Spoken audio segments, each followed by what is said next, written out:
ништо поразлично не и ова година.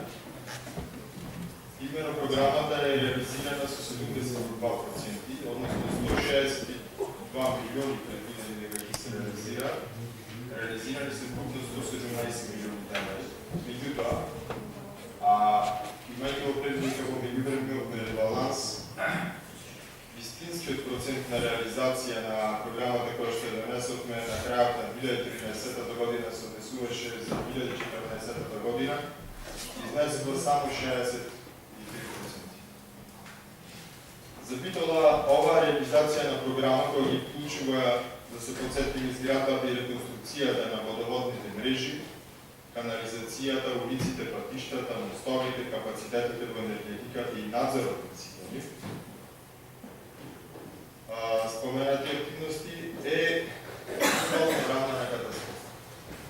Впрочем, ако било кој се прошета по битолските улици, тој може да се увери дека огромен дел од нив се во очено состојание. Доволни само 24 часовни постојани атмосферски връхи, па цели улици да бидат поплавени заради несоодветниот капацитет на фекалната канализација и други непостојање на соодветна атмосферска канализација. Ви давам само еден типичен пример и нема многу да зборувам за програмата, затоа што на крај крајни граѓаните се тие со своите реакции што треба да кажат дали нешто е добро или не е добро.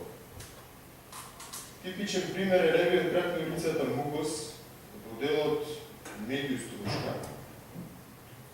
Там имаше реакција на жителите пред 3 дена на една од локалните телевизии. Јас не го гледам, може би другите локални телевизии го позадај. Утрите луѓе го кажа следното и го видовме на ТВ екраните. Нема асфалт, нема соодветно одводнување, па после секој дожд тие добиваат впечаток дека нивните куќи се наоѓаат во нива, а не во градот Битола. Иронијата да биде уште поголема, едно делче се асфалтирало, не се направиле одводни канали, и тој поголемиот дел што не е асфалтиран, фактички цела вода се слева во калливата улица, и тие ги нема одводни канали, им влегува право во домовите и во дворовите. Од овие причини реагираја и жителите. Оно што мене ми беше интересно е одговорот од страна на локалната самоуправа, кој во најмала рака беше стерилен и бездушен. Гласеше вака: програмата за 2015 година била завршена и затоа не може да преземат дополнителни мерки. Тие, жителите, требало да достават барање преку даната седница, која треба да ги дефинира своите приоритети и да ги достави до комуналното одделение, за потоа комуналното одделение барањата да ги разгледа заедно со јавните комунални предпријатија. При што повторно ги се определува кои места се најприоритетни. Простете ми на изразот, но овој во наводници одговор од страна на општината е чиста глупост и врв на лицемерие. Ќе ви образлошам и зашто. Значи нема врска дали е веќе направена затворена програма. Колегите кои што се членови на комуналната комисија добро знаат дека програмата за уредување на градешно земјиште, како и сите останати програми, програмата за одржување комунални ефектни инсталации, во секој момент може да бидат надоградени. Дури не мора програмите да бидат надоградени. Има посебна процедура, излегува инспекторот на терен и цени. Ако навистина се доведени во опасност домовите и животите на граѓаните, а во овој случај, во секој случај домовите биле доведени во опасност, може интервентно да се интервенира и проблема да се санира. Меѓутоа, тие се одлучиле да им го дадат тој одговор што им го даде. Второ, кога правило било засегнат граѓанин со одреден комунален проблем, да мора својот проблем да го пријави во урбаната заедница.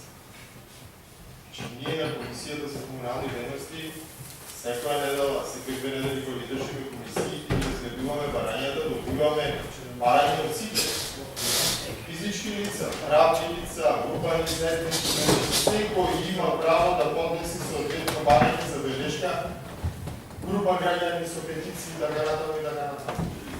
Зошто воопшто ги врзуваат луѓето да мора својато барање да организираат преку урбаната заедница на вистина останува тајна.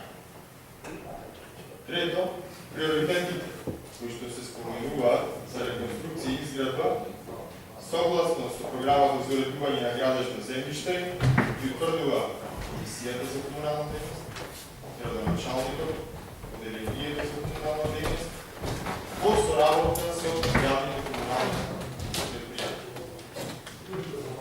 Единиот одговор, политичката структура, воопшто не беше ни спомената. Значи, тие ги опатија граѓаните на административната структура, односно на јавните предпријатија и на Оделението за комунални дејности.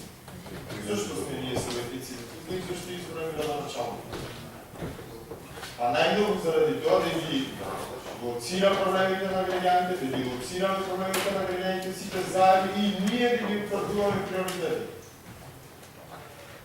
Токму затоа општината, навистина не знам кој го дал овој одговор и видим дека се распрашен, треба многу посериозно да им приоѓа на како работници ги стават обичните проблеми на граѓаните. Тоа што за некого е пола час од работното време за да напиши некој глупост да ја врати и да го остави проблемот под тепик, за некого друг представува прашање на екзистенција. И се додека така ги третираме граѓаните, тие ќе бидат незадоволни и општината ќе ги изгледа вака како што ни изгледа. Неуредена, раскопана, со комунална дејност далеку од задоволителното ниво. Значи, од овој пример, очигледен е грижата на општинските власти за судбината на обичните луѓе, бидејќи овие луѓе се очени, а власта и продава бирократски одговор. На овој начин, вако односно суштинските проблеми на жителите, воопшто не зачудува ни мизерната реализација на програмата која што денес, што извештај денес го разгледуваме. Благодарам.